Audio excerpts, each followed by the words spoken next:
advancement of technology, as we were talking about technology this morning. And I'm happy that most of you took their time. I've seen some comments regarding technology. And now, since we have already sung and we have prayed, I could wish just to say a little prayer before we begin. God and Father in heaven, we have come back so that you continue teaching us. Be with us. In Jesus' name we pray. Amen. In the morning, we talked about the media and why the church, how we should behave when we are online, and how we should react, especially when we are talking to people online. Now, there was a question regarding modern technology and Christianity, and somebody was asking, is this a threat? Is it a threat to Christian community? And I want to go back to the book of Genesis this afternoon. And if you got any question, I think now you can put your questions ready so that we can deliberate and talk about things that are happening. God is a God of technology. Before people could even think about creating big screens, flat screens, so many things have been done earlier.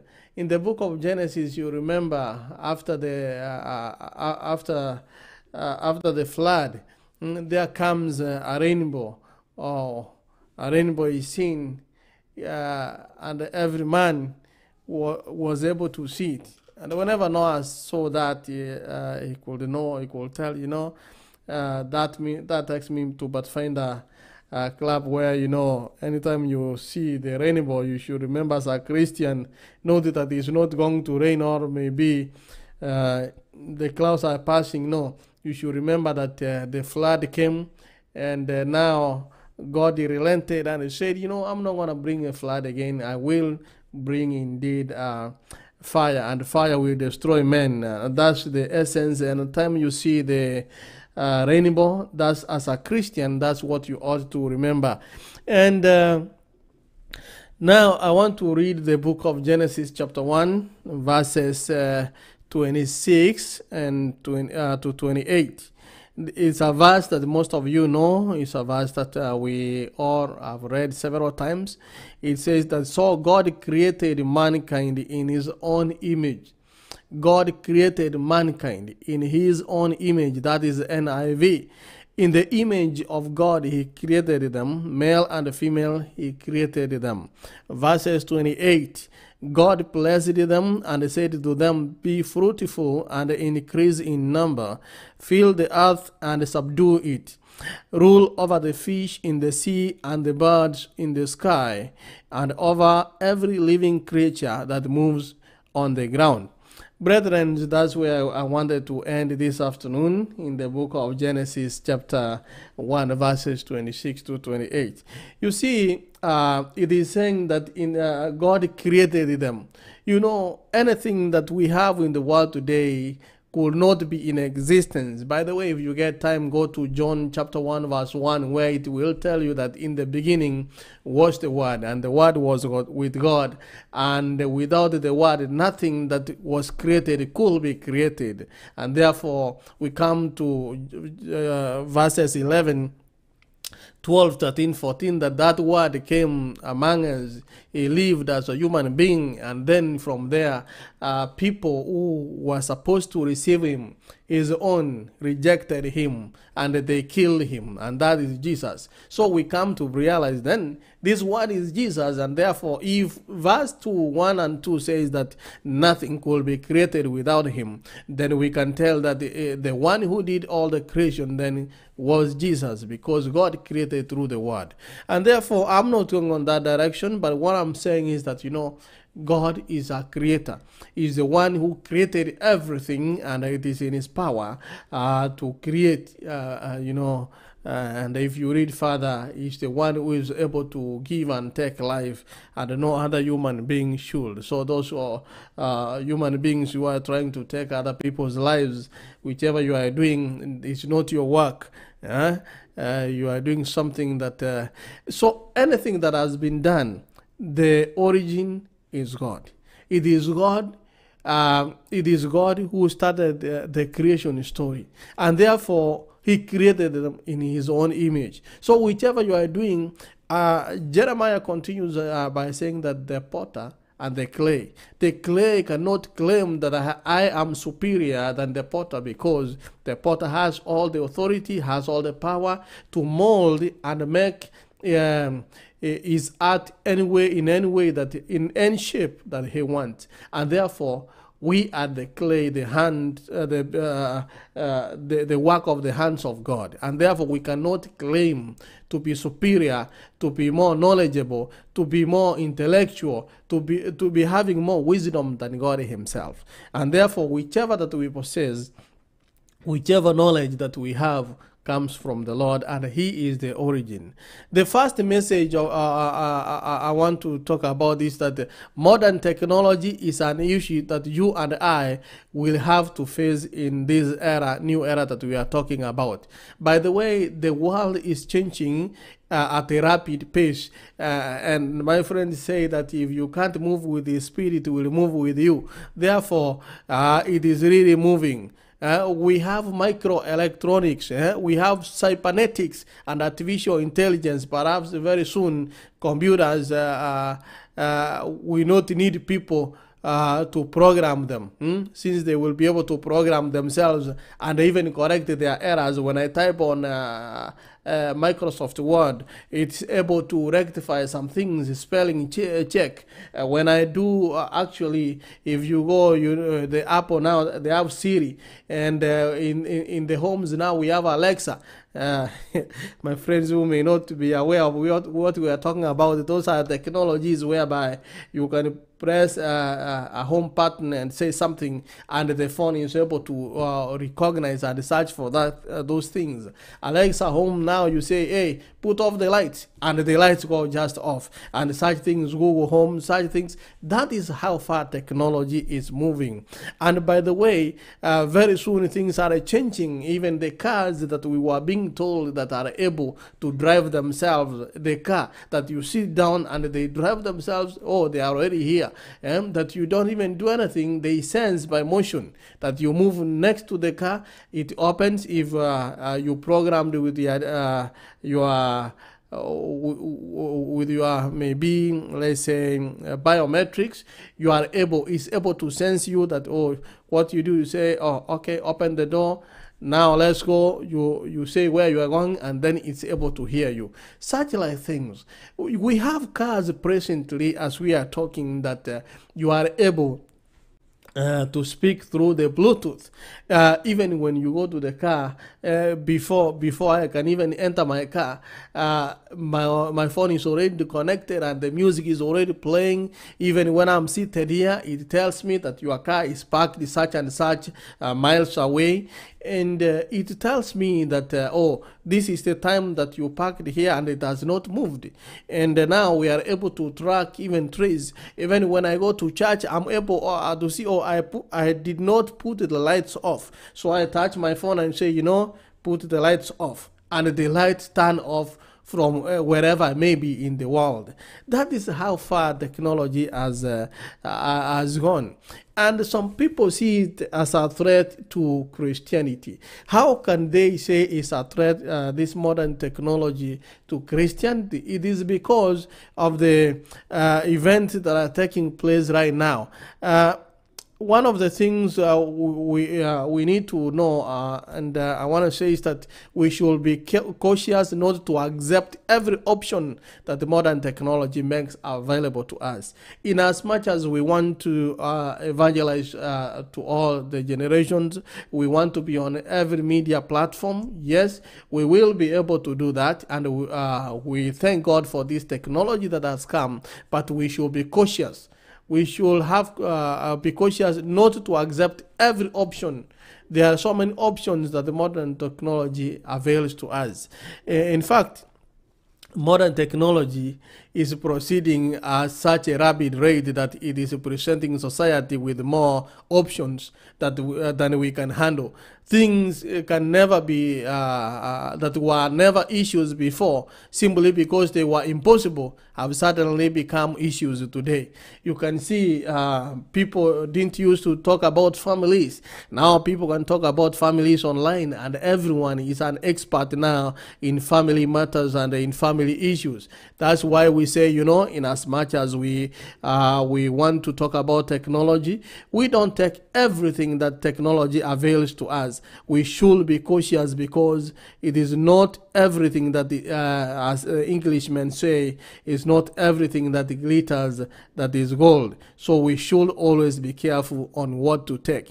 And therefore, even as we continue deliberating about this technology, you see, I'm now talking, and people are still writing messages and telling me where they are, how they're getting us, and that is the goodness of technology. There are those things that we can take, and there are things that we cannot take. So it's not everything that is useful to us. So whenever you find technology, don't say, Mtangazaji said that, the church should embrace technology, so is everything that we should accept. No. Christians must not accept the fruits of technology uncritically. We must keep a close watch on the ethical issues which are raised by these technological advances, and not allow ourselves to be carried away by the tide of progress. For example, we must reject any new technology of childbearing that does not involve the union of cells from a living man and a living woman who are married to each other. That was an example I was giving the other time. But, as we advance, we are able to know and determine how things are going. Now people are able to make test tube babies, and we have seen them, and these are the advances of technology. And as we have seen, there are so many things. I may not tell you what you need to do, but the right thing is that your Bible, you know what it tells you, and according to your religion, the customs and the religion that you follow, the fundamental beliefs, what they teach you about God and the family. So there are so many things online which are against the family issues, against the church, against the Bible. So we should not take everything just as a gospel truth.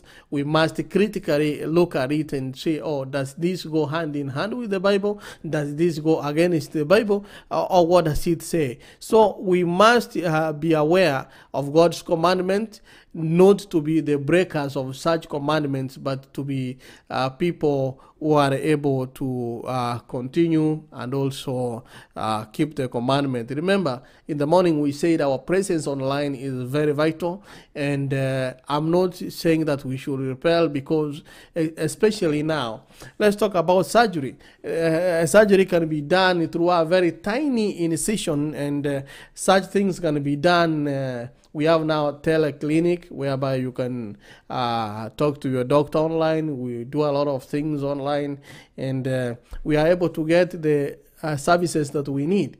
That is the good of technology. But it's not everything that comes with it that we are supposed to take. As Christians, we must be critical. What does Matthew says? Beware of false teachers. Beware of imposters. People will come and say, I also go to church, but whichever I post for fun, or whichever I said I go to church, and people see that, yes, indeed, he goes to church, whichever he says is right. So people will be following you and saying, because you said such and such, now we are able to follow. And that is the problem with the influence that we have now gotten ourselves into.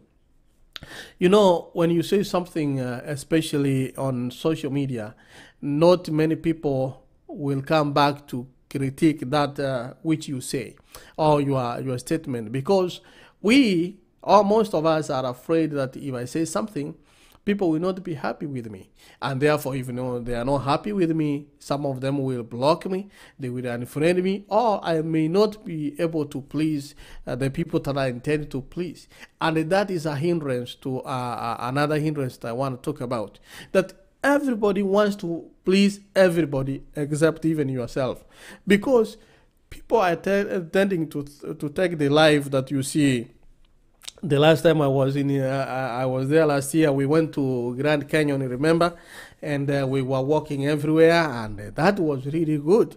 And if I take those photos, I posted them somewhere, people will be thinking right now that I'm in Grand Canyon. They don't know the time.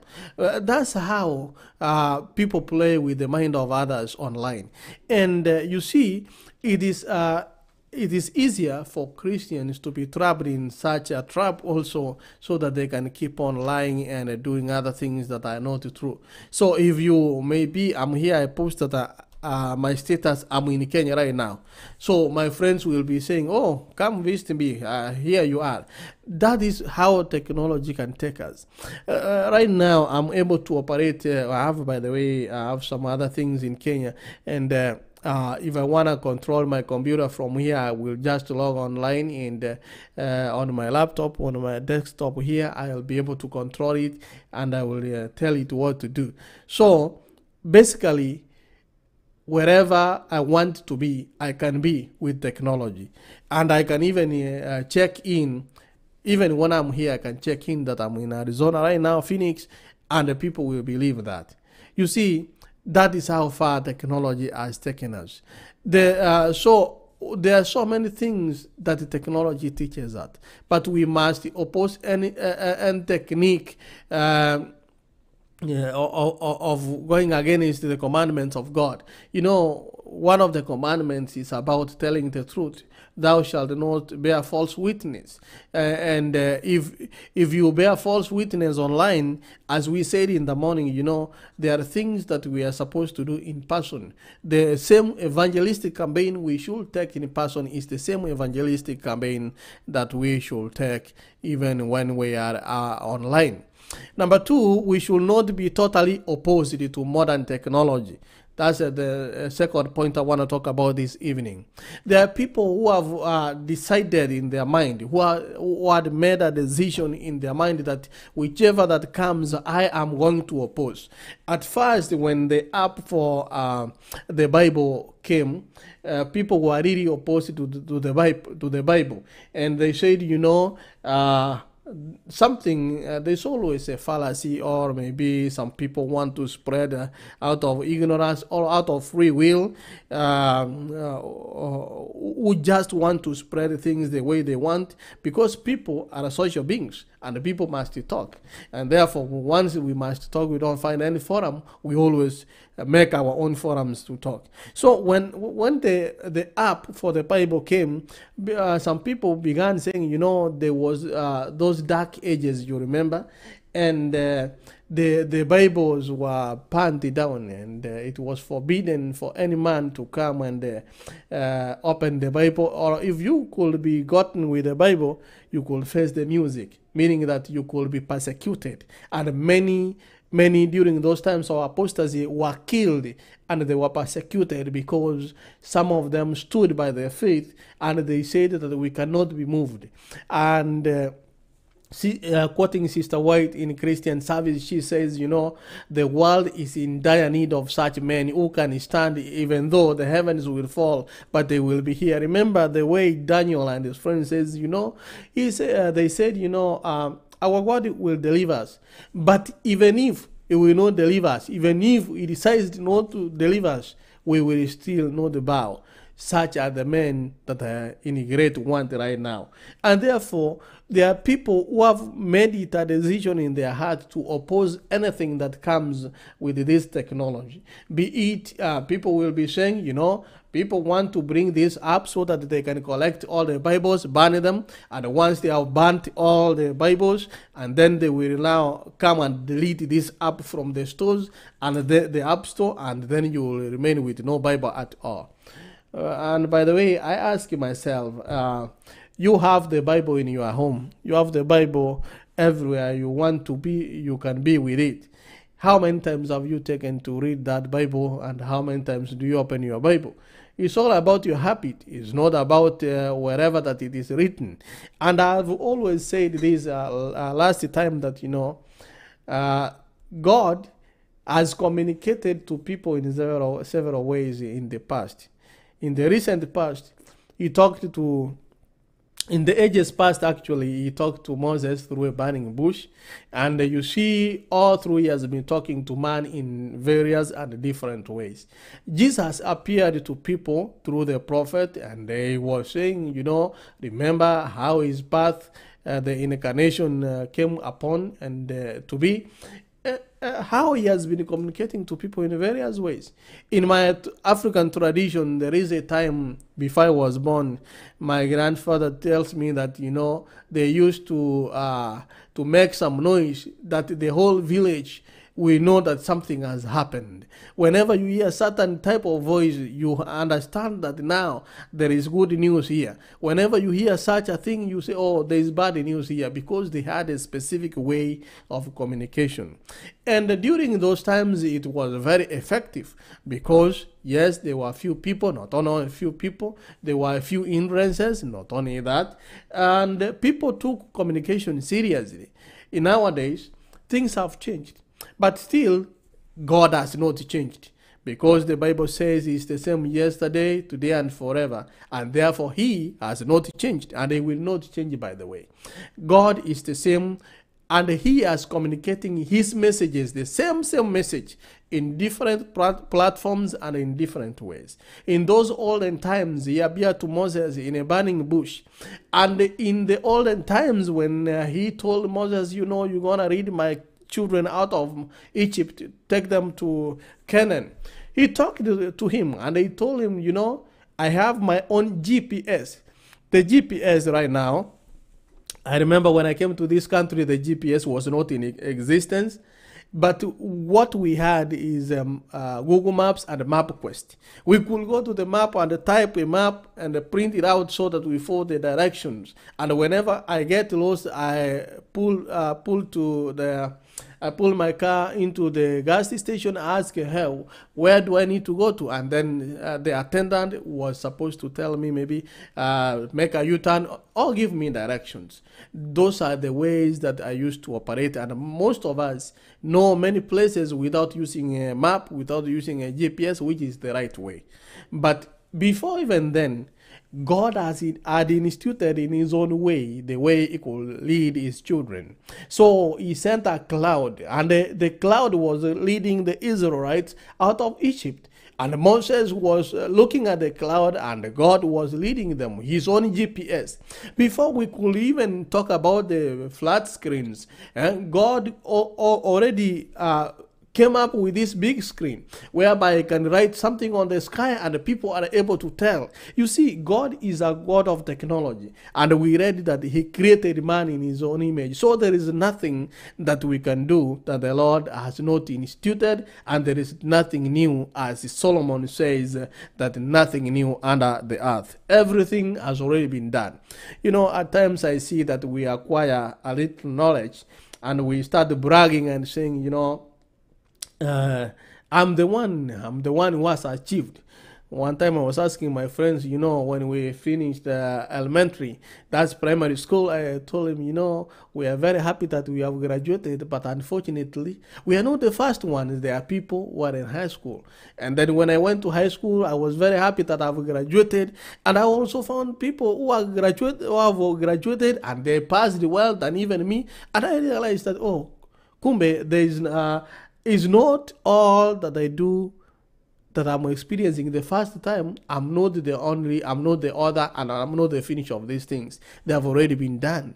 That's Solomon says in the book of Ecclesiastes. You go back, chapter 3, chapter 4, there is time and season for everything. But again, he says everything under the sun, chapter 9 of Ecclesiastes, that there is nothing new under the sun. And you are seen, by the way, if I had the time, I could talk more about chapter 9, verse 11, 12, and 13, whereby God gives chance and opportunity to both. Either you are sick, you are whole, you are rich, you are poor, you are a fast runner. There is always injustice that happens to them. But one thing that they have in common is opportunity. So what do you use this opportunity you have with? So what I was saying is that God is a God of technology, and He has communicated in various ways. When He told Moses to write the book of the law, he went to the mountain, and Moses was talking to God. And in the Mount of Sinai, God talked to Moses, and he gave him the tablet where he wrote the 10 Commandments. And then when he came back, Aaron, his brother, and he realized through the other people who were there, the pagans, the people, children of God actually, let me not say pagans because they were Israelites, the children that God has sent Moses to redeem from Israel, they have come and said, God has really overstayed. Moses has really overstayed in the mountain. Maybe he might have died or something might have happened. This habit of intolerance has not started today. People are always intolerant. They want things right now. I was talking about, I had another talk to youth the other day, and I was telling them, the youth of today wants to see that the cow has begotten a calf, and then you are able to milk right now, and then you are able to make sour milk right now, and then you are able to consume the sour milk right now. No, it doesn't happen like that. And actually, if I was born at my age, I'm born like this, people will run away because it is an anomaly. It is something that it never happens. If a child is born with beards, with all the teeth outside, and then you can see maybe with the white hair, people will go and sacrifice. If you are an African like me, we'll go there and then say, oh, the gods have gone crazy, then we must sacrifice and do something so that we can bring this child home. That is how the traditional people used to think. And by the way, what I'm saying is that, there are things that have happened and people need to wait upon the Lord. By the Lord, God as always has his technology and the way to communicate to people. And then he wrote the 10 Commandments to the tablet. When Moses was furious, you know what happened to the tablet. And thereafter, to cut it short, God brought something, and he told them, now you can write on the heights or skins, the animal skin. You can write it there. And therefore, there were very big scrolls that people could read, and they were very big. Others were not able to be carried anywhere. Remember, when Jesus comes to the temple, he picks up a scroll and reads as it was his habit. And when even the apostles are reading, even Paul, every Sabbath he went to the synagogue, and when he was reading from the scroll. And that was their habit. They had a scroll which was written, the Old Testament, the books of the Old Testament. That's where Jesus is reading from the book of Isaiah. All that is prophesying about him. That is the scroll. I was privileged to find one of the scrolls. And one of the scrolls I found was not a biblical scroll. It was a scroll which we used to teach the kindergarten and other children classes in the primary classes, Sabbath school classes, that we were able to teach other kids and telling them, oh, this is how Samson looks like, this is how Delilah looks like, and this is how Moses looked like, and then we are able to visualize. You see, even during those times, people were still creative, and they could know that, I need to show them something visual so that they can at least see. By the way, do you know that the picture or the photo of Jesus that we have in our walls, that we have in our even Bibles in nowadays, is not the picture, it's not the photo of Jesus. Do you know that? One time I posted that the owner was claiming, he was saying that you people are worshiping him instead of Jesus, and he was very furious because he was just an actor of the movie.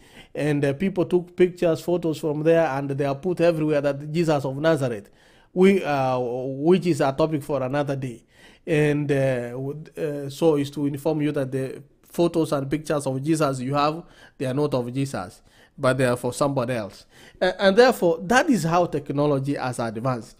And then from there, and by the way, what happens when those were skins from a goat or from a lamb that they were written upon, what happens if an hyena comes across that? The hyena will eat that skin because is a predator. If he feeds on carcass, and whenever he finds heights and skill, he might even eat the Bible. But my point is, God has brought us thus far, and He has given us knowledge and wisdom, and He has been communicating to us in different ways up to now.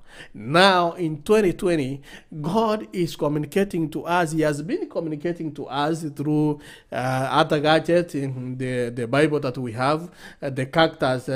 By the way, those are the cactus or cypress trees that have been made by the technology, and the people are able now to make some pieces of paper just from wood, from a tree. They are able to make. That is technology, and they are able to do that. And even further, they are able to make some writings. They write on that and then combine with the glue which comes from the trees, and then they are able to combine them together, and then we are able even to read the Bible. That is technology. Now there is another advancement in 2020 that we have an app of the Bible. This app is supposed to help us also that now, there are people, once you tell them, open the book of John, they'll go to Genesis and start opening John there. No. When you say, let's open Revelation, they go to Genesis or they look at the table of contents. Now, it has even been made easier that you only click, by a click, you open your app and then you type Genesis or Revelation. Within a click of a second, it brings it up and you are able to read. If there are verses that you didn't even know about, now there is Google. You type, for God so loved the world. It brings, this is John 3:16. You are able now at your fingertips, easily able to determine what was happening. So what I was saying is that there are people who are opposed to technology. And these technological changes have come to take place. Right now, as we are speaking, we have the hymn. The hymn has been also made available through the app. The English and Swahili hymn is available in the app too, but your native language Ekeusi is not in the App Store for Apple, but is in Android. I know that, and people are able now to praise, to sing wherever they are. There's no excuse. When I went to school, there were people who were afraid to carry the Bible. People will brand me as a pastor. I don't know what's wrong with that. But some people found it offensive that they can be branded to be like, hey, it's a pastor and such things. So what I'm saying is that there has been a tremendous advancement in technology. And God has always been communicating to people. God is communicating to us through various and different ways in 2020.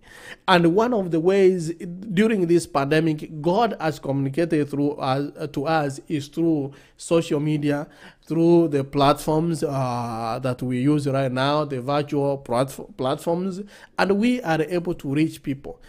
Therefore, my second point was that we should not be totally opposed to modern technology. On the other hand, we must not become so skeptical about modern technology as to regard it as a worldly or a sinful thing that we cannot touch at all. Remember, there's a time we were making WhatsApp groups for our churches, and I know most people have WhatsApp group for churches. And some people were saying, oh, you cannot put a church in WhatsApp. You cannot form a church choir WhatsApp group. You cannot form a discussion WhatsApp group. But whenever you see the same people were complaining, now they can say, oh, I want to call my son or my daughter in Kenya. And can you connect me through WhatsApp? And then they are able to get a free service. They talk to them. And so I was like, on the other hand, you like it. On the other hand, you don't like it. You only like it when it serves your purpose. It serves you well. What about when it helps people? And that takes me back to the morning Sabbath school lesson, through Jesus' eyes. The way we see people, the way we perceive things. Do you remember the story of the spies who went to to Canaan? And when everybody saw that we were flies, pygmies, people could not feed anybody. And then, Caleb and his friend, you know what they said? We saw an opportunity. And that tells me that, we always have different perceptions. That's how we are. That's how we are created. And therefore, our perceptions should not override the work of the gospel. Therefore, Pilar, please. Okay, thank you.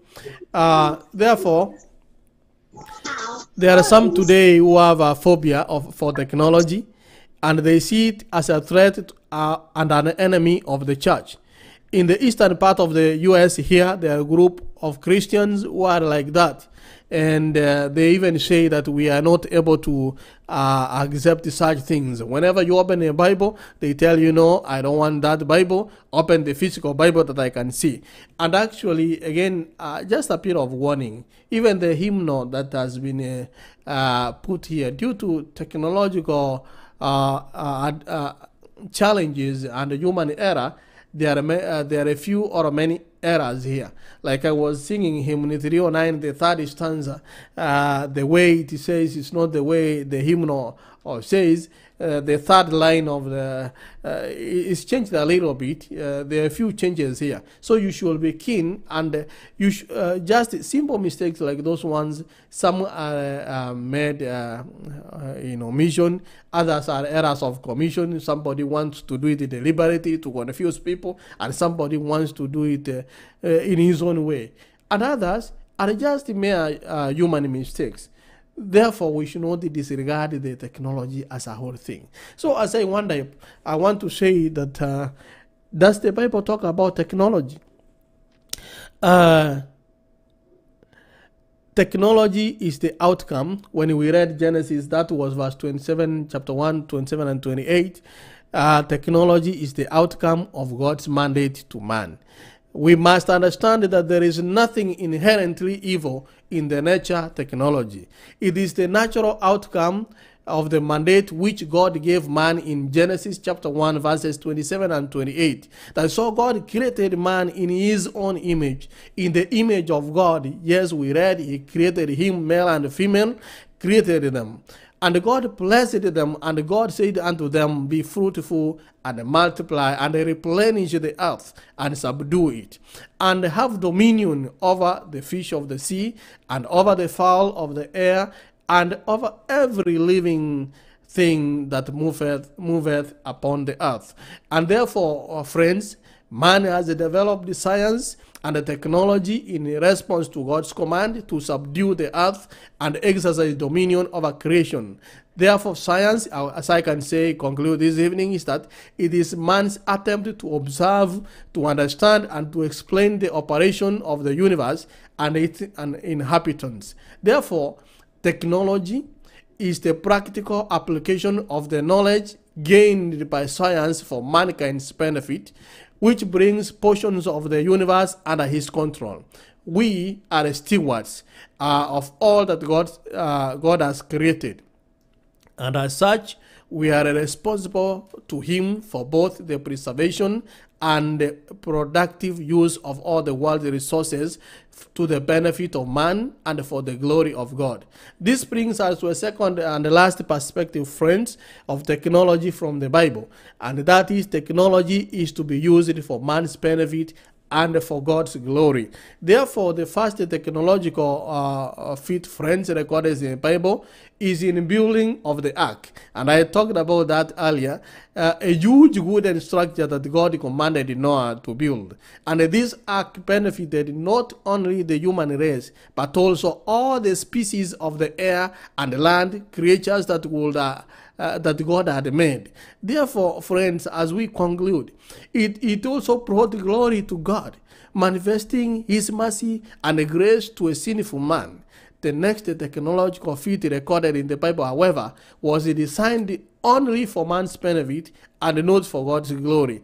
That is the Tower of Babel. You remember the Tower of Babel, how it was built to bring glory to men. So the Tower of Babel was built by men for the purpose of making the name for themselves. It was an attempt at self-glory and perhaps even self-edification. Thus, it fully deserved the curse of God. The last book of the Bible tells us that there will be another instance of this in the time of the Antichrist. And I believe that the Antichrist will use some aspects of technology in his own end, and not for God's glory. If you go to Revelation chapter 13, verse 1 to 8, you will read about the mark of the beast. And therefore, when he is finally revealed, Christians must be careful not to participate in his ungodly use of technology. But therefore, friends, there is nothing wrong with the godly use of technology. Do you know that some of the greatest advances in modern technology have pioneered by godly men whose aim was both to benefit man and to glorify God? So let us not look at the technology as just a sinful that cannot help anything. And we just want to conclude that anything you do with technology, may it glorify, may it bring glory and honor unto God. If I'm going to make a presentation online and it's all about giving me glory, it will be like the Tower of Babel. And you know, God has always had the final say in our destiny. So what happened? He said, let us go down and confuse them. So God said, I will bring confusion, and therefore he brought many different languages and tongues that we are talking now. I'm sure English was not one of them by then. When people were speaking, I'm sure my language was not there. But when God says, let's go and confuse them, therefore we had a rapture of all these languages that we speak today. And therefore, God is a God of order. And all technology, all available technology should be used to give him glory. In any moment, any time that we use this technology to glorify ourselves, to build a name for ourselves, or to look superior, that we are the church that does the right thing over other churches. Now we are in the US, we are able to make these people in elsewhere in Africa, they cannot afford. If we really want to make a name for ourselves, we will not prosper, and we will not continue for long, because God will always come to intervene, and there is nothing that goes against God that will stand. So, brethren, as we finalize this technology media Sabbath, I urge you that yes, technology may have its own challenges, it may have its own weak points, but we should not 100% oppose that technology. And we should not just accept anything that comes in like that. We should critique. We should also look at, okay, somebody goes online like today, he says something that we know completely is against the Bible. As a Christian, I'm seated there and I'm looking at it. I fear if I comment, something bad will happen. But the people will go having that as the gospel truth if I don't talk. So use your time wisely, use your technology wisely. And technology and the media is not all about the web. It's not all about online. Right now we have the telephone services. Like now you are able through the call, in the way Elobaiga was calling me. Now you can call that number and listen to many conferences online, prayer lines, radio, anything you want, that you are now able to listen, like that advancement of technology. I was given a chance in my former college to talk about technology, and I made some documentary about it. And one of the things I talked about was the future of radio, because I major in radio. That's why I will finalize by talking about about that documentary. One of the things I saw that, remember, I know El Nobaiwa, El Danyakondo, you can remember when there was a shortwave. People could wake up very early in the morning and tune, we want to listen to VOA, Voice of America, and we want to really listen and know what's happening right now. And the people could tune to shortwave and nobody could move them from there. Before even then, people could listen to BBC News.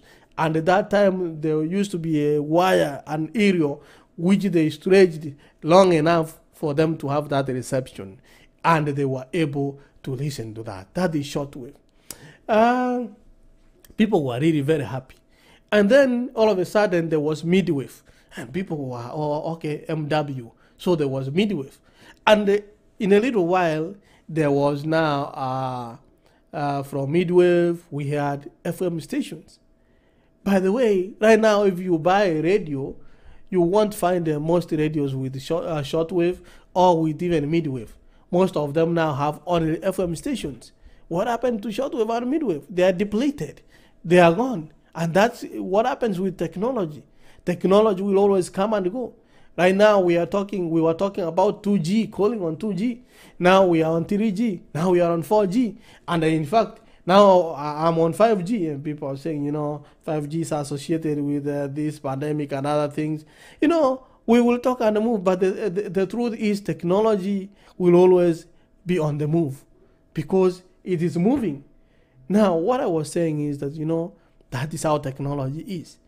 And we must use the available. I don't want to say that we move with technology, but I want to say that we must use the available technology to reach to people. Anything that we have for the advancement of the gospel. If you be opposing everything, right now you could not be listening to me. Because if you didn't want the internet, I'm using the internet right now. If you didn't want a phone that you can touch, remember when people saw a phone that we called the telephone booth, when they were listening, they were very happy. And I can be able to listen to my son. And such things, we are very happy. But now, this is where we have reached. How are you using that available technology right now? Let's not be people who complain in everything that comes. See, okay, I'm not familiar with such certain things that have come. And we will not be familiar because we are not scientists. We didn't invent it. All of us are learning new things every day. So don't be dumb at that, now me, I'm done away with. You write yourself off before God writes you off. Before even the community writes you off, you write yourself off that you are just there, you can't learn anything. No, even my grandma right now, she can talk on phone. She can be able to even look for Google. She can see some songs on YouTube. She is very happy. Why you? Why not you? So let's use what we have for the advancement of the gospel. So as I wound up, I don't know if I had any questions here before I come to Obewa. Yes, Sister Benny from New Jersey.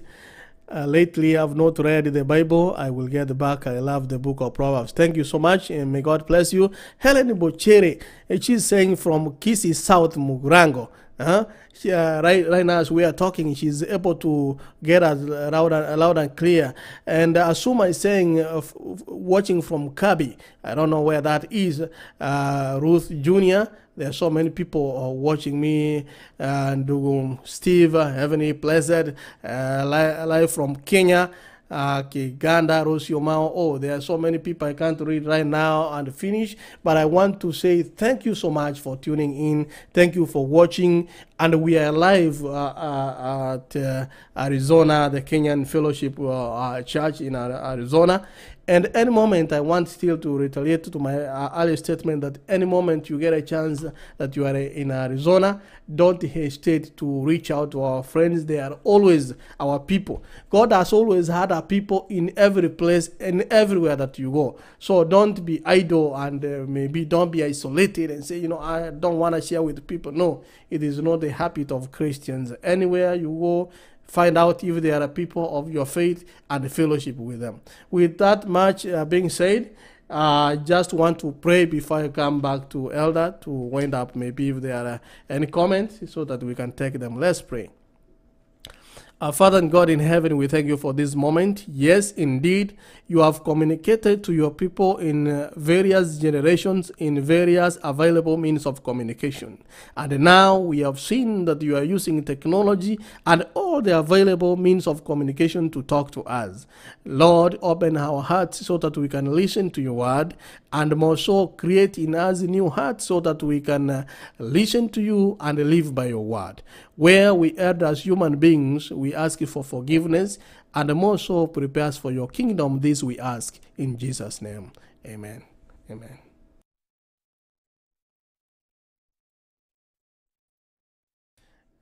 Elder, now you can unmute and then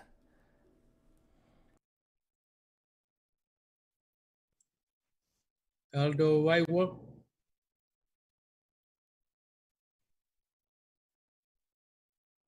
I think your mic is off, or uh, I don't know where you went. Anyway, Brother Jeremiah, we are very grateful for what you have done today. And as we talk, the Media Ministry Sabbath helps us to be more exposed to what technology is doing. I guess there's many studies which have been done on technology, and I believe some will get some time who are curious to study. I did a study in technology myself on mobile technologies, and my dissertation, in fact, was on those mobile technologies, and I could. And I get an idea that maybe we need a study on how ready the houses of worship are ready to adapt more technologies, whichever technology we want to use. But we have to, and you have given some examples here and there, which really brings everything home. Like I think Helder might be coming in.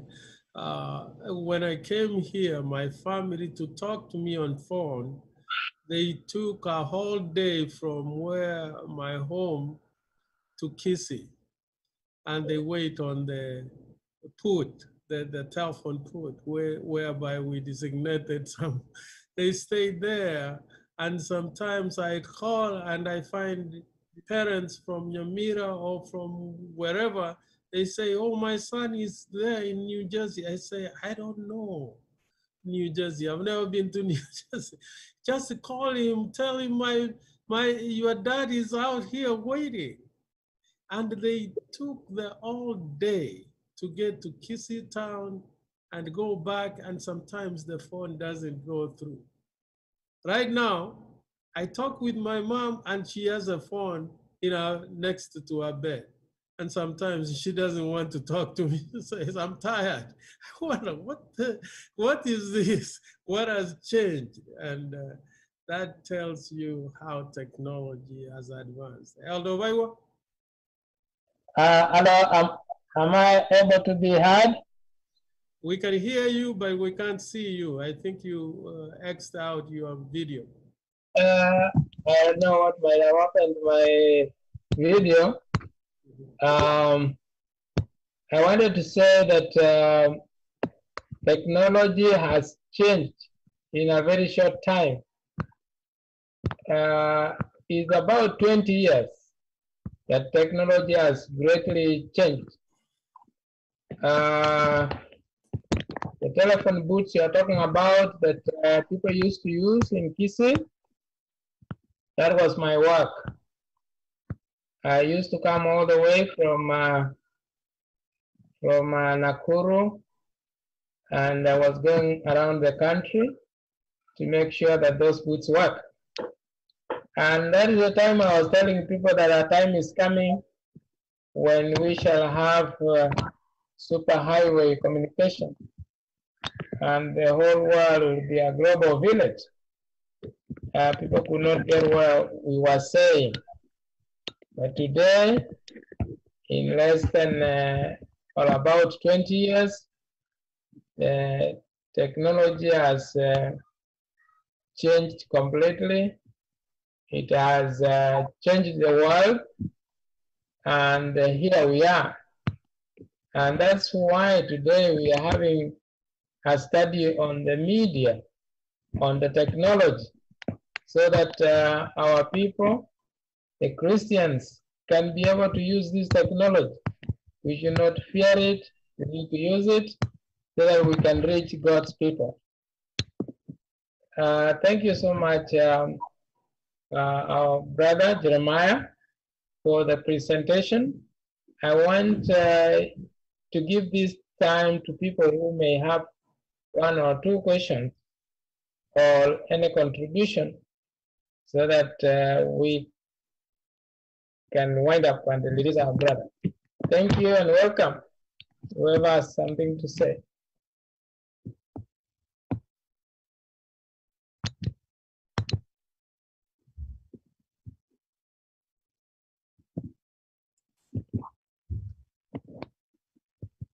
Hello? Hello? Yeah, we can see you. You are in the dark though. We have unmuted almost everybody to go ahead and ask a question or give a comment. Yeah.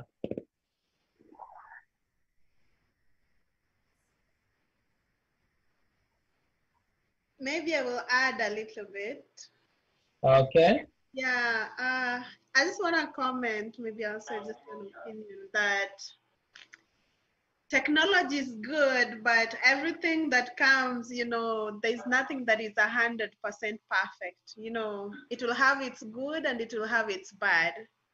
So for example, what I'd like to give as an example is when I think of the time I didn't have a phone, and I didn't have the Bible app on the phone. I had the literal Bible, like that is the hard copy.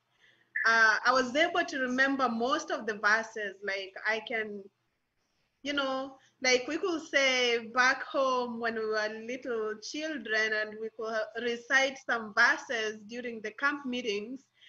So you'll find that you're able to remember, and you're able to you can even like picture that your verse in your Bible. But when it comes to using the phone, I'll honestly say it makes me lazy. Why? If there's a verse that I've forgotten, I go to the search part of the Bible and I put a few words that I remember of that verse, and then it brings up the verse. So that way it's easier to, that makes it kind of easier for me to find it, but I kind of lose the, the ability that I had to remember. You're so used to your hard copy to a point that you can even, kind of like picture that verse. It is at this part, in this book, at the beginning of the Bible, towards the end, at this point.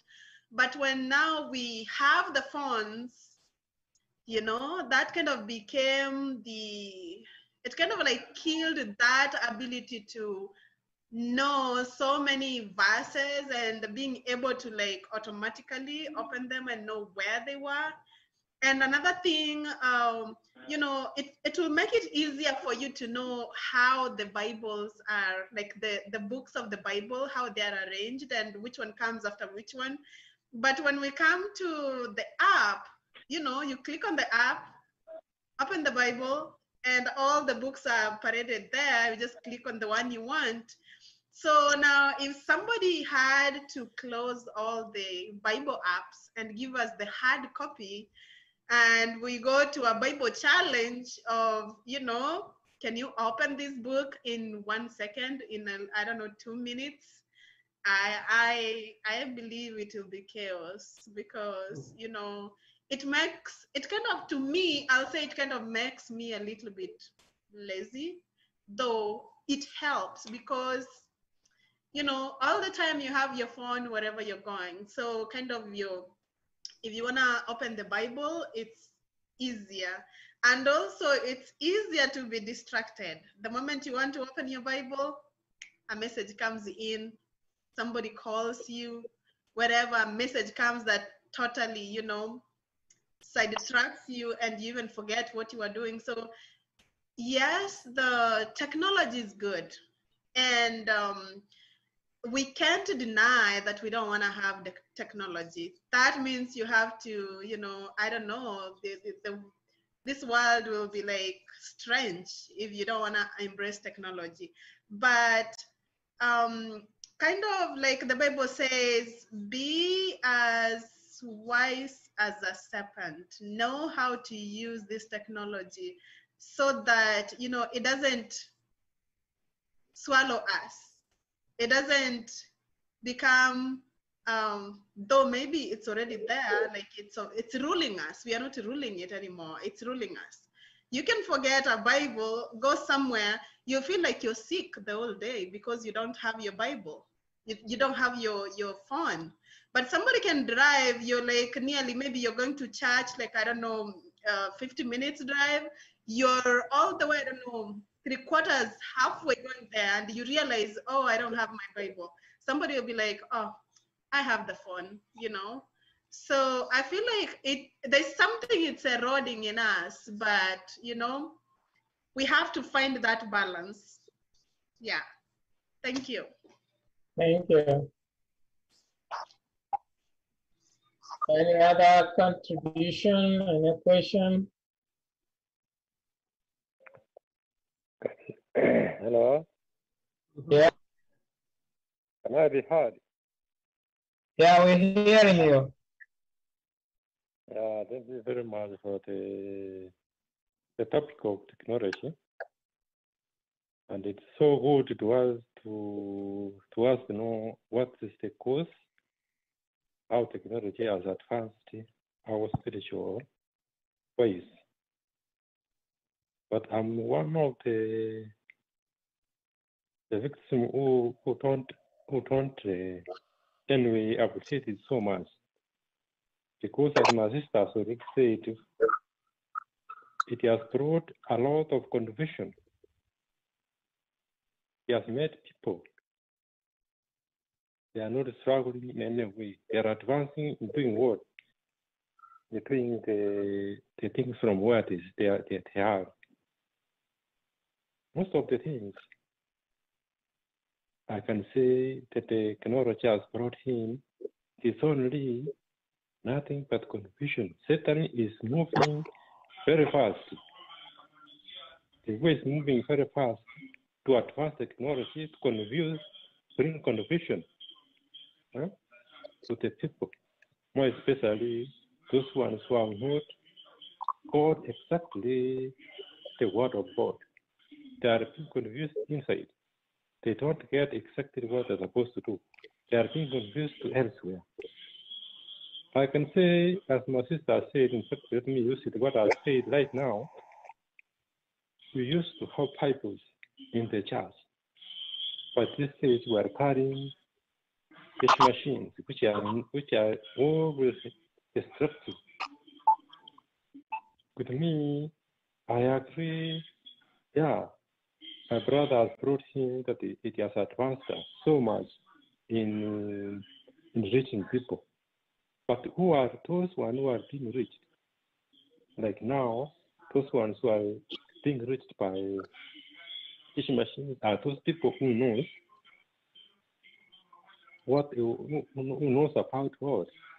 But what about those ones who don't know anything about the spirituals? We are not reaching them. So, as I can conclude and say, this topic we need, otherwise with me, I came on the way, it needs to be brought in when we have time, even the whole thing to discuss about this technology. With me, I don't advocate it for, and we need to have a total discussion about it, because it is going to reach us nowhere, because it is going to bring us into confusion, and we have to remain a standstill so that Satan can win and make us not to do our work. The level of the world is so high. We need to go to fall. But the technology, I just said, yeah, I can't deny that he has made things easy to work like Kenya, to USA all the time. But we need to think about the advantage and the disadvantage of the technology that they are given to people about. Let me say, may God bless you as you think about this technology. What has it done? Especially with the youth and the adults and even the children. We have to make Akong listen by knowing what has it done to those people, to the categories. May God bless you. Thank you, brother. And maybe you could have told us your name also.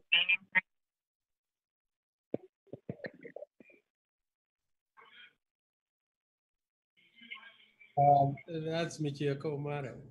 Okay. To say to what our brother said is that the speaker put it clearly that the advancement of technology is not 100% good, because it depends on what you are using it for. And many people have, like the worldly people, those who don't know about God, they have put this technology into bad use. You know what they do?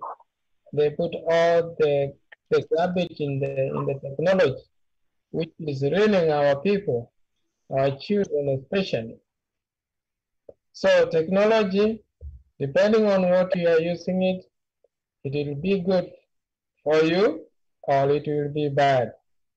Yeah, and today we have been discussing about technology.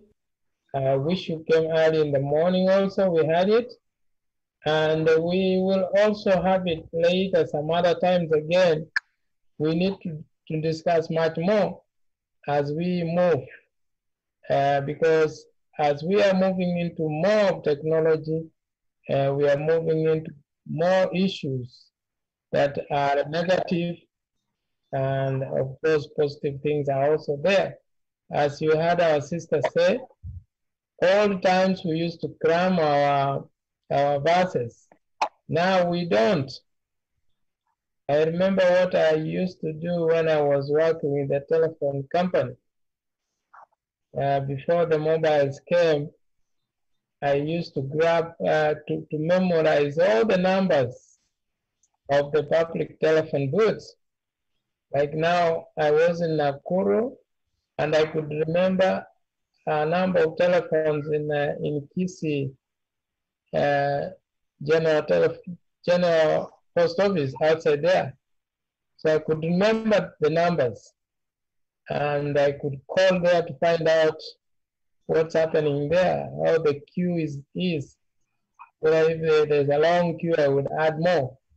But now when I started using the mobile so much, my memory relaxed.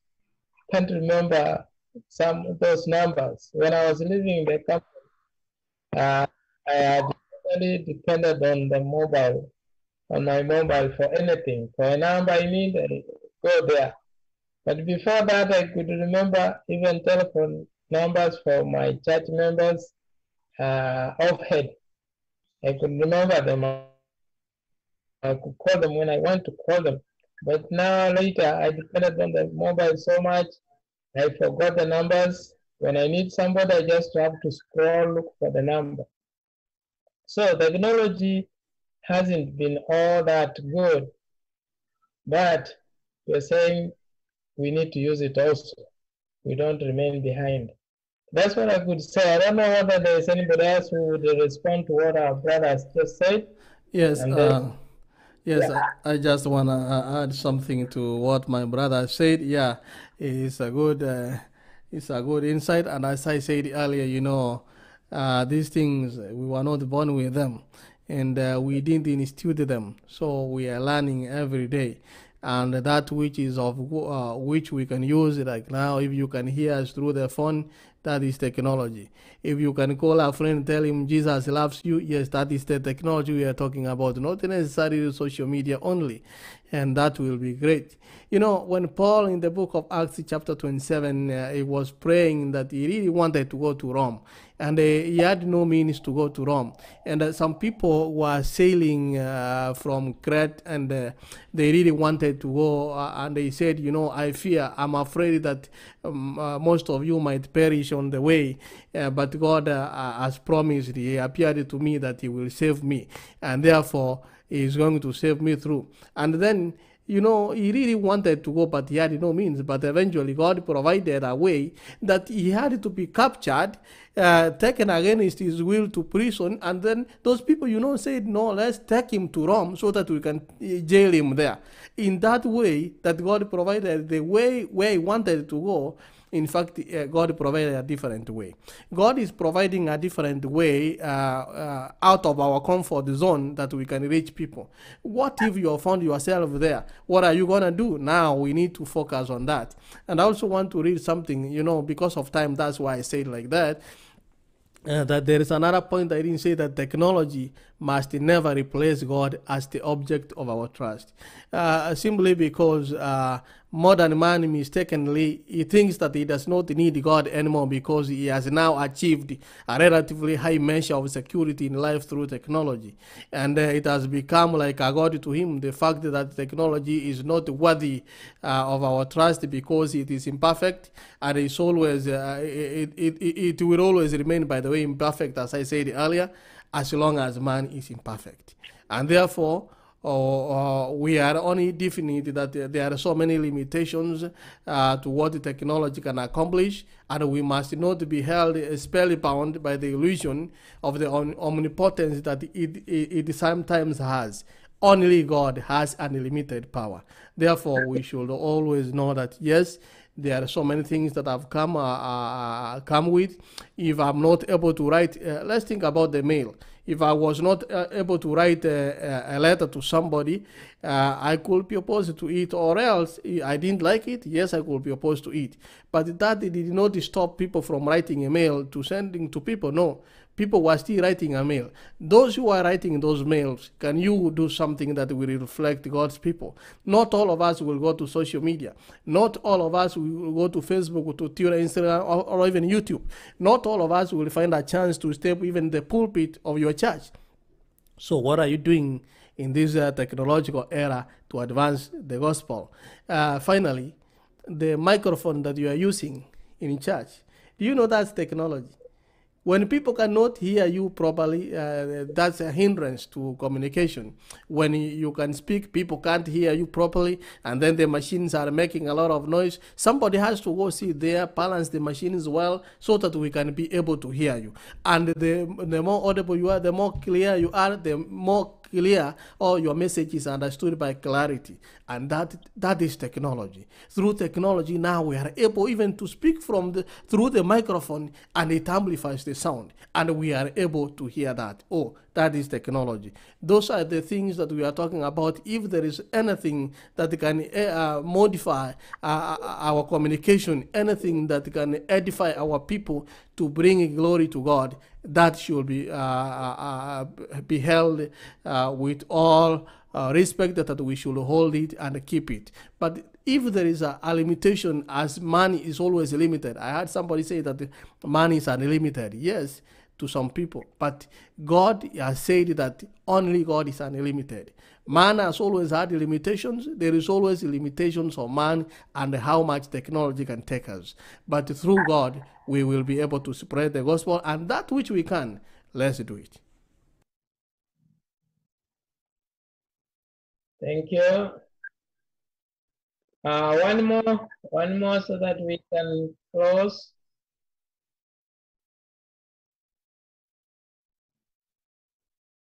You know, every time we advance into new technology, there's always some apprehension as we move forward. And as Brother Jeremiah said, when we started writing letters, it impeded the way people went to visit each other. Now they write a letter instead of going. Why can't you go and visit your brother or your cousin instead of writing a letter. So a letter became some kind of technology which made it possible to communicate in that way without going to see them. So every level, that was, we could look at it as primitive, but still it was a technology. And everything we move on, it helps us to reflect where we have come from and realize that there are some pitfalls on the way, and know that there is a purpose. You know, these things don't happen just in a vacuum. God has got a reason to let it happen at this time. God prepared Zoom for this time that we use it when the pandemic comes. But for us, it is a surprise. God knows about it and will deal with it when it comes. Thanks so much. Thank you.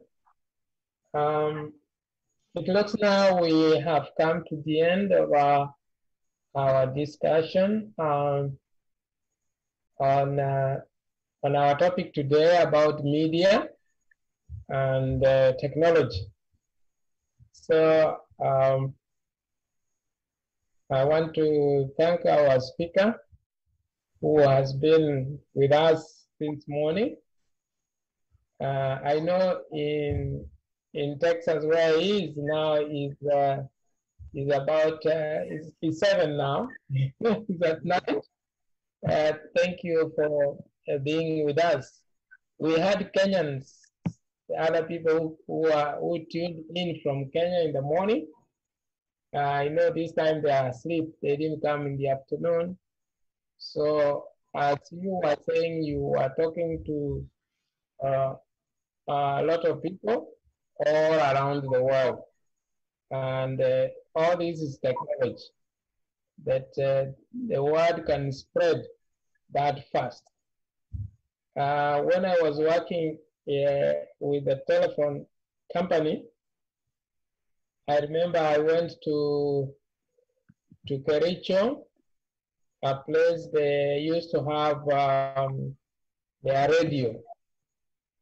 So when I went there, they realized I'm a Christian, and then they told me to preach a sermon. So I went to the equipment and I preached for about 30 minutes. And then I asked questions to find out how far I was speaking. I found people calling me or talking from Tanzania, people from Mombasa, people from Uganda, people from the countries around there that they had me speak. So that is technology. You can spread the word very fast to very far places that you could use a lot of money to travel there and time spent. But now because of technology, unaongea tu inafika. Yeah. So the radio our brother has, he goes all over the world. Whenever he's transmitting all over the world, people are listening. And this can help to spread the word of God. So as we have said, technology, when well used, will be a blessing. When the devil is also using it, it will destroy God's people. So thank you so much. Anybody who has a word to say before we release our speaker? Maybe, if you don't mind, I'll make a small comment before we finish. I know time is up and it's way spent. I just want to comment a tiny little bit on the part of children. That is because, we have children in our houses. And I feel like if our, there's something you feel like you want to talk about it, and I know we don't have time. I'll just make it quick. So still about technology, it is a blessing and can be a curse at the same time. That we've agreed. So on the part of children, especially for those of us who have little children, you know, there are many studies that have come out. There are many, you know, a lot of information about how technology can be good.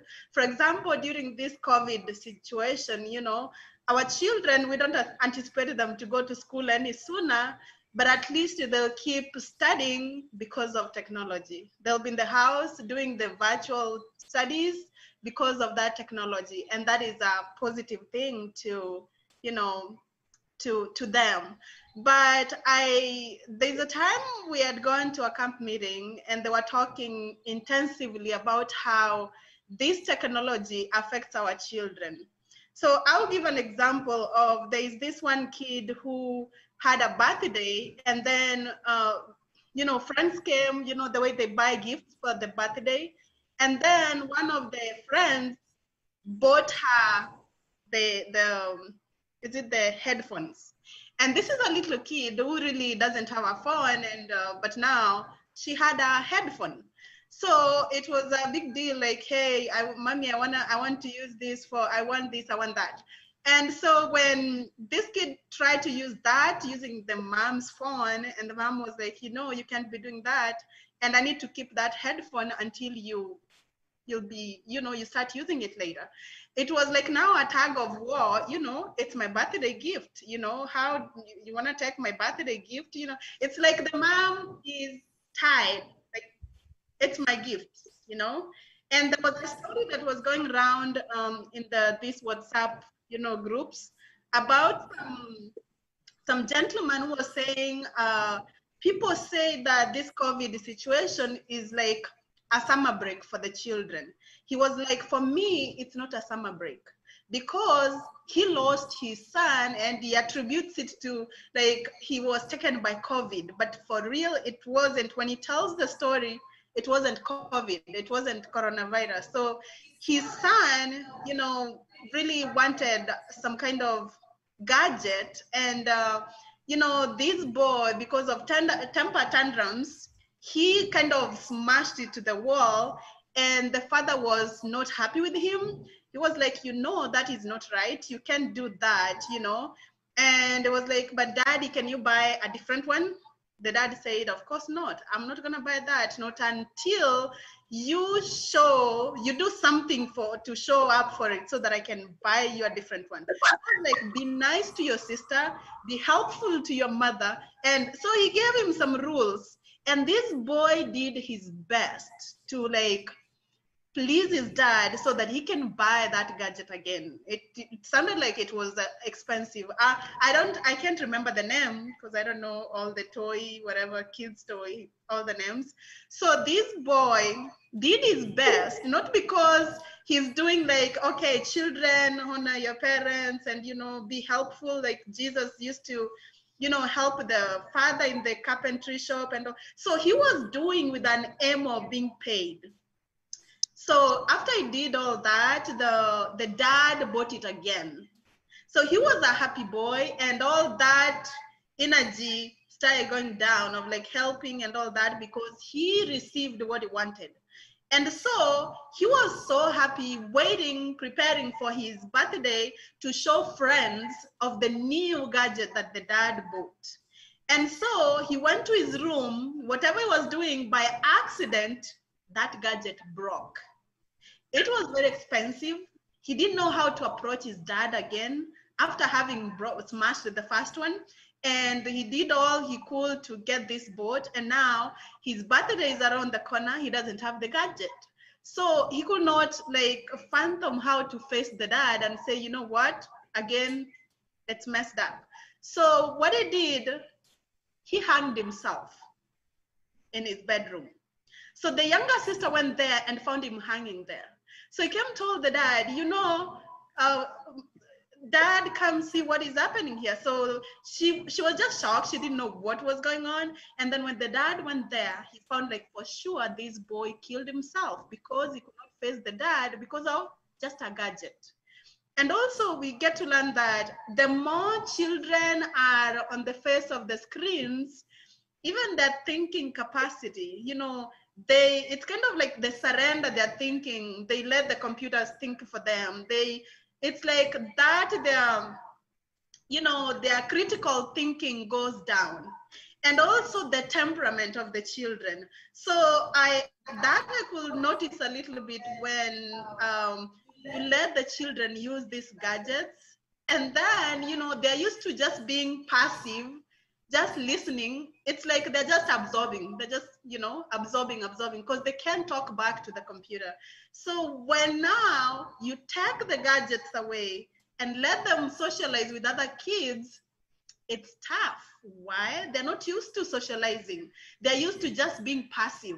So their tempers are so hard to control because they are used to the interface, like them and the gadget. So we lose so many of our little children into these gadgets. We've made them our babysitters. We've made them, you know, like, you know, meanwhile, as I do this, let them watch this. And then as time goes by, it's like addiction. So when you try to take these gadgets away, it's like tug of war. It's a fight. So yes, they are good, and let us use them wisely. Let's ask God to give us the wisdom. Of course, He warned us. He told us earlier that towards the last days, knowledge will increase. The technology is part of the knowledge, and it's going to increase. And remember, Satan is not stupid. He knows his days are getting few and few. So he's going to use every little mentioned thing, including the gadgets. You know, people are watching things which really don't glorify God. So let us, as children of God, turn the tables around. Let us preach using these gadgets. Let's try to expose the wiles of Satan that is using to steal our youth, to steal our children away from the church because of these so-called gadgets. So we can be on the army side of God, as Satan is also marshaling his own people to use the same gadgets to tear down the church of God. Thank you. Thank you, sister. Mrs. White emphasizes so much on temperance. So we need to exercise temperance there also, so that we don't go overboard. Thank you. We want to close now, and we want to say thank you so much, Brother Jeremiah. Anybody who wants to say hi to Jeremiah so that we release him? Elder, we can have Jeremiah pray for the final. Thank you. Say hi to him as he goes to pray. Jeremiah, you can offer the last prayer as you talk the last word. Thank you so much, and thank you for being with us this evening. You see, it's a broad topic that we cannot we cannot finish it in one day, and it's a continuous topic because these things are happening every day. And even as we finish, there is also another advancement coming in a few minutes, and therefore it keeps on moving. So it's upon us that we continue doing that which we are able to do. Just to add one or two words on what my sister has just said, you know, what goes into a man, you always know we are what we eat, and whichever we feed our mind, that's what we become. And in the part of children, you know, if we leave them to technology, we see a lot of aggression, increase in aggression, and we see the physical activity, it stagnates, that is, it reduces, and the attention span, as she has said, reduces. and therefore it is dangerous. The interpersonal interactions, they reduce the emotional development, it reduces. But in as much as those happen, we know, those of us who are teachers or have been teachers, you know, it also helps in visual, spatial. It helps in multitasking. Those are things that most people cannot do, but I want to encourage you, you know, they are your children. And most parents want to stay away and say, you know, those are kids' things. But I want to also encourage you that don't just put TV or buy these things for your kids and you don't know what's happening, what they talk about.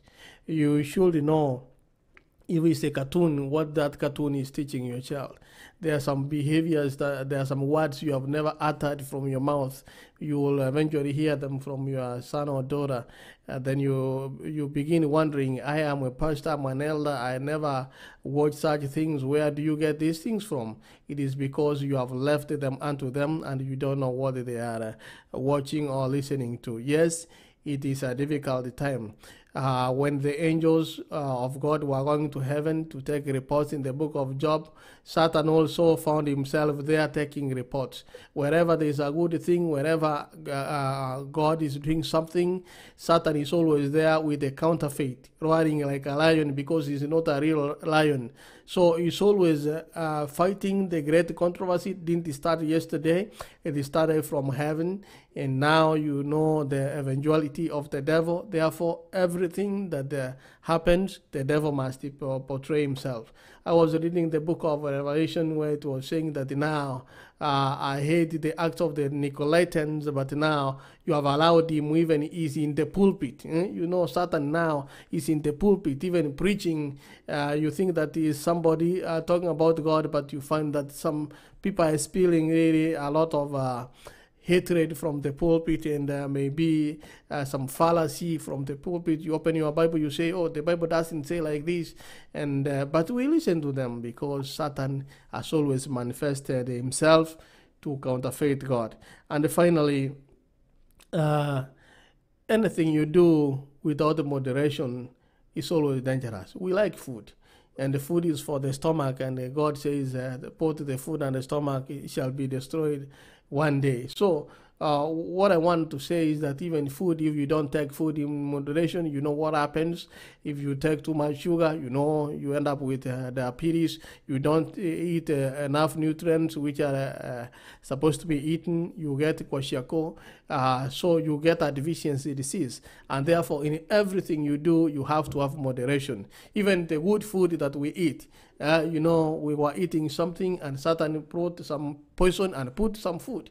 And now people are dying because of Satan. So technology can be used for good, and it can also be ruined because Satan is not asleep. He's also there. And the worst thing is that Satan has really utilized this technology. And the Christians have left, oh, Satan since has come here, and I'm going to quit and leave it to him because it's for the devil. My friends, the Bible says that, you know, Jesus said, John 17, in the world, but not of the world. We are in this world, and therefore we must acknowledge that the devil is still here and is still working, and those who do contrary to God will still follow him.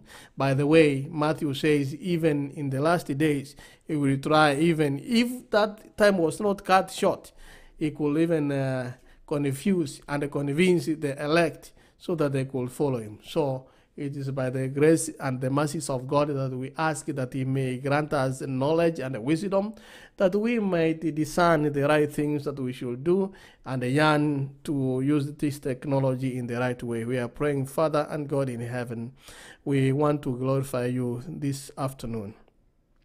We also acknowledge that we asked your presence when we began, and due to human weakness, we might have done something that is against your will. May you forgive us. You have taught us about technology, and we have seen, yes, indeed, the devil has infiltrated everywhere, but you have always had your people in every generation. And I believe this generation, you still have your people whom you are speaking to and whom you are speaking through. We ask that we may be counted among your people. More so as we depart this evening from to our various destinations, to our homes, we ask that wherever we may be the whole week, we may portray your character. We may portray your posts, and in anything that we will do, will glorify your name. We ask that you prepare us for your kingdom, for we pray in Jesus' name. Amen. Amen. Thank you so much, Brother Jeremiah, and God bless you. Again, in future, when we need you, we will always approach you. And thank you for answering our call. God bless you. Thank you. Thanks so much. The kids, I think they want a little time to do something. They always, okay. How much time you need?